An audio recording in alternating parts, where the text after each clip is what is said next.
أيام المراجعة والامتحانات الجسم بيحتاج لعناصر غذائية وفيتامينات عشان يساعد على تقوية الذاكرة والتركيز، وخصوصا إن فترة المراجعة والامتحانات بيكون فيها مجهود ذهني عالي.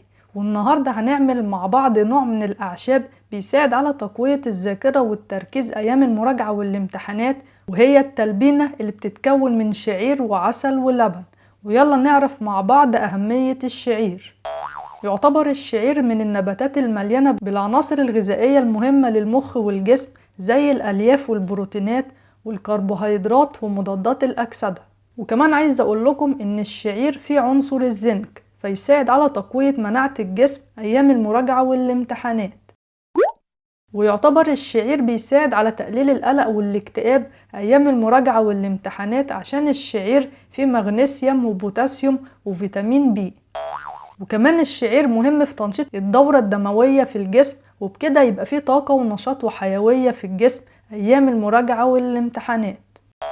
ومن فوائد الشعير إنه بيساعد في تقليل الكوليسترول في الدم، وبيحافظ على مستوى ضغط الدم، عشان الشعير مليان عناصر زي الكالسيوم والألياف القابلة للذوبان. وآخر معلومة عن فوائد الشعير إنه بيساعد في تقوية الأعصاب، عشان في الشعير فيتامين B12. وبكده يبقى احنا عرفنا مع بعض فوائد الشعير، وانه بيساعد على تقوية الذاكرة والتركيز ايام المراجعة والامتحانات.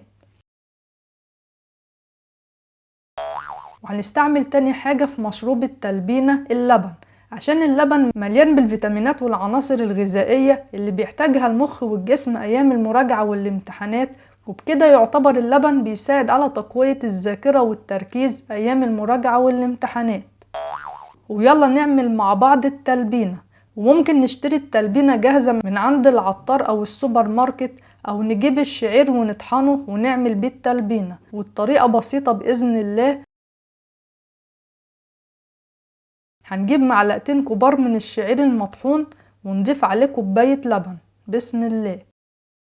والناس اللي مش بتحب اللبن ممكن نزود عليه كوباية مية، وبعد كده نقلب التلبينة واللبن على نار هادية لحد لما المكونات تغلي. وده شكل التلبينة لما غليت، وهنصبها في الكوباية. بسم الله. ونضيف عليها معلقة عسل أبيض، وممكن نزود عليها رشة فانيليا أو قرفة. ودلوقتي بقت التلبينة جاهزة نشربها في وجبة الفطار، عشان نساعد على تقوية الذاكرة والتركيز والمناعة أيام المراجعة والامتحانات.